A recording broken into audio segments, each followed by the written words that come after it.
Bonsoir, nous débutons cette édition du 7-8 du 4 avril depuis Paris, depuis le Sénat. Les sénateurs qui débutent tout juste l'examen du projet de loi autorisant le mariage pour tous. Nous allons aller à la rencontre de Gérard Larcher.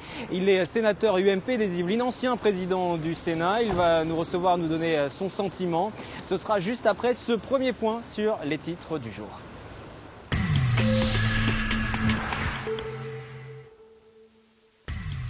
Aujourd'hui dans l'actu, quand des citoyens surveillent leur quartier, au Valibou à plaisir, les locataires patrouillent dans la cité afin de traquer les incivilités. Que faire des balles de tennis usagées? Au lieu de les jeter à la poubelle, ces dernières peuvent être recyclées et servir de nouveaux matériaux pour réaliser des terrains sportifs adaptés. Bilan de l'opération à la Ligue des Yvelines de tennis. Avoir 14 ans et fonder sa propre entreprise, c'est possible. Le concept de la mini-entreprise a été créé dans les années 20 aux États-Unis et s'est ensuite exporté en Europe. Des classes de 3e sont invitées à y participer.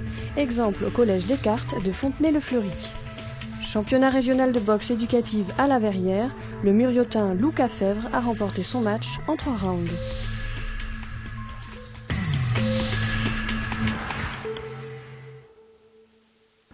Aujourd'hui 4 avril débute donc l'examen de ce projet de loi autorisant le mariage pour tous, examen du projet de loi au Sénat. Bonsoir Gérard Larcher. Bonjour. Merci de nous recevoir ici donc au Sénat dans votre bureau. Qu'attendez-vous des discussions qui s'ouvrent au Sénat?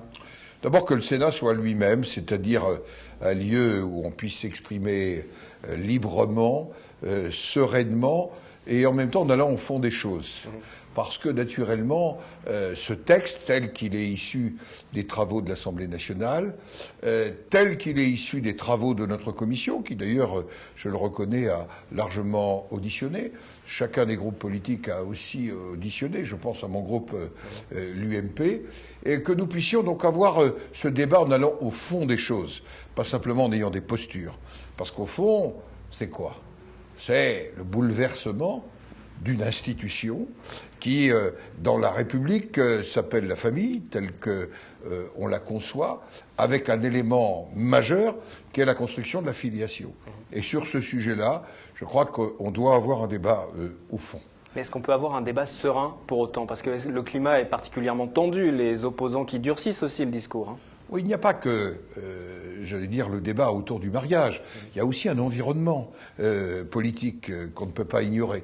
Environnement immédiat sur le crédit ou le discrédit de la parole politique. Environnement aussi immédiat quand à un moment on parle, j'allais dire, de bouleverser la politique familiale, mise en place par le général de Gaulle. Je pense à la réflexion sur les allocations familiales. Je pense à la réflexion aussi sur, par exemple, le soutien aux emplois familiaux. Je pense au quotient familial dans la fiscalité. Et nos concitoyens ont le sentiment que tout ça, qui construisait un pays qui avait une vraie politique familiale, est en train, j'allais dire, de s'effondrer, de disparaître, sous les coups de boutoir, j'allais dire, d'une certaine modernité, entre guillemets, de la société, et sous les coups de boutoir de la crise. Et il ne faut pas s'étonner qu'il y ait des réactions fortes, et des réactions d'ailleurs qui dépassent les clivages politiques ou spirituels. Et donc, nous pensons, et moi je pense, qu'il faut renvoyer au référendum.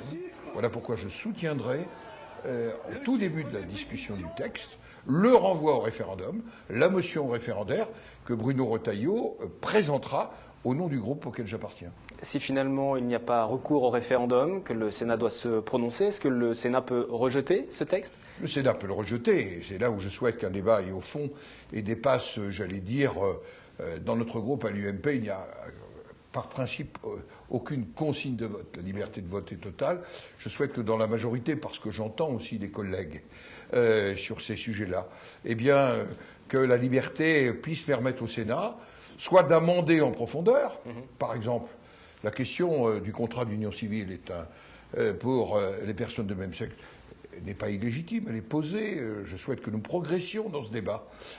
Mais en même temps, la question fondamentale, famille, filiation, et en filigrane derrière, gestation pour autrui, procréation médicalement assistée, des questions d'éthique, quoi qu'en ait dit le président de la République, eh bien, toutes ces questions-là vont être présentes. Et si nous n'arrivions pas, j'allais dire, à un texte qui puisse répondre aux préoccupations largement exprimées, ce texte retournera à l'Assemblée nationale, mais nous allons préparer tout au long de ces débats. Voilà pourquoi la tonalité sera sans doute différente au Sénat par rapport à l'Assemblée nationale. Nous allons préparer un éventuel recours au Conseil constitutionnel, car je suis de ceux qui, avec Patrice Gélard, avec Bruno Retailleau, avec beaucoup de parlementaires, considérons qu'il n'y a pas respect de la Constitution dans ses fondamentaux, notamment de la Constitution de 1946, qui est reprise dans le préambule de la Constitution de 1958. J'évoquais tout à l'heure le climat, on peut citer aussi le cas dans les Yvelines, où le député Binet a dû être évacué de l'université de Versailles-Saint-Quentin où se tenait une conférence, puisque les manifestants sont venus envahir l'amphithéâtre où il échangeait avec des étudiants. Ce sont des attitudes, des comportements que vous acceptez, que vous cautionnez, que vous comprenez ? Je ne cautionne naturellement jamais la violence, par principe. Et dans la démocratie, c'est le débat. Mais il faut qu'on écoute aussi les gens qui étaient dans la rue. Et j'ai le sentiment, moi personnellement, qu'on ne les écoute pas, qu'on ne les entend pas, et qu'ils auraient moins droit au respect que d'autres. Et je pense qu'il faut être très attentif. Je sens monter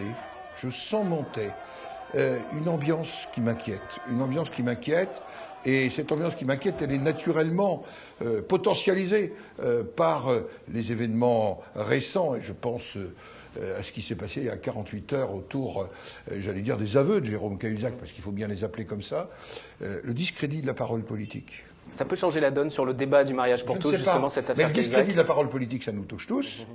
Et j'allais dire, la République irréprochable, elle est passée, j'allais dire, dans un cul de basse-fosse.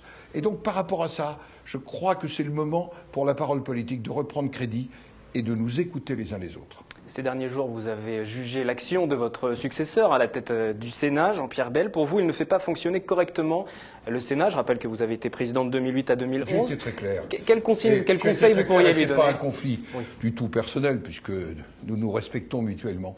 Ce que je constate au Sénat, c'est qu'il n'y a plus aucun grand texte qui est voté. On n'a voté ni le projet de loi de finances, ni le projet de loi de financement de la sécurité sociale. Et si le groupe d'opposition UMP n'avait pas mis hier une proposition de résolution sur un projet d'acte 3 de décentralisation qui était totalement, j'allais dire, fou, eh bien je ne suis pas sûr que le Premier ministre hier ne serait venu pour retirer un texte. Je n'en suis pas sûr. Donc ici au Sénat, il faut que le Sénat s'exprime avec son autonomie. Le Sénat n'a pas à être aligné. Vous savez, j'ai vécu, y compris sous le quinquennat de Nicolas Sarkozy que je soutenais, des moments difficiles où je n'étais pas en accord. Ça a été connu de tous sur la laïcité, sur des questions aussi de société avec le président que je soutenais. J'ai toujours tenu à la ligne d'autonomie du Sénat. Je souhaite vraiment que cette autonomie, on la retrouve dans ce débat, que ce soit dans le débat pour le mariage pour tous ou demain dans le débat que nous aurons peut-être, je ne sais plus très bien, sur un acte 3 de la décentralisation. C'est le conseil que vous pourriez lui donner avec cette ouverture de débat sur le mariage pour tous. Ce que je constate, c'est que la maison ne marche pas très bien. Merci Gérard Larcher, vous restez encore avec nous quelques instants. On fait une petite pause pour faire le tour de l'actualité locale comme chaque soir dans le 7-8. Et puis on se retrouve juste après, toujours en compagnie de Gérard Larcher, pour évoquer la question des municipales à présent.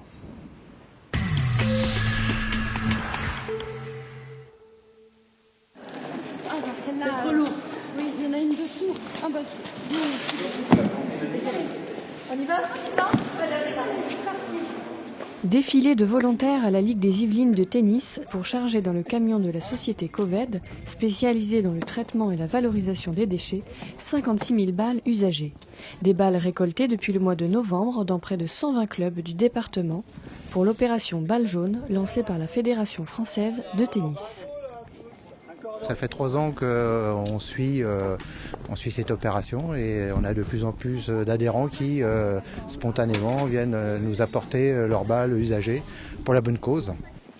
La bonne cause, le recyclage des balles jaunes, plutôt que de finir en jouets pour chiens ou incinérés dans le circuit traditionnel des déchets. Leur seconde vie, ça va être d'être utile à nouveau, c'est-à-dire d'être broyé, d'être transformé pour devenir en fait des granulats de caoutchouc que l'on va séparer de la feutrine et qui vont servir, mélangés à de la résine de polyuréthane, à refaire des surfaces de sport qui vont permettre de faire de la rééducation motrice pour les polyhandicapés, de faire des terrains de sport adaptés et d'être en fait des surfaces qui amortissent en fait le choc. 6 structures en Île-de-France ont accueilli un sol de balles jaunes recyclées, comme la Maison de Marie à Poissy, un centre de rééducation de jeunes adultes polyhandicapés, où une aire de 162 mètres carrés a été installée en extérieur. Pour cette année, la Ligue des Yvelines de tennis n'a pas encore déterminé quel établissement bénéficiera de l'opération.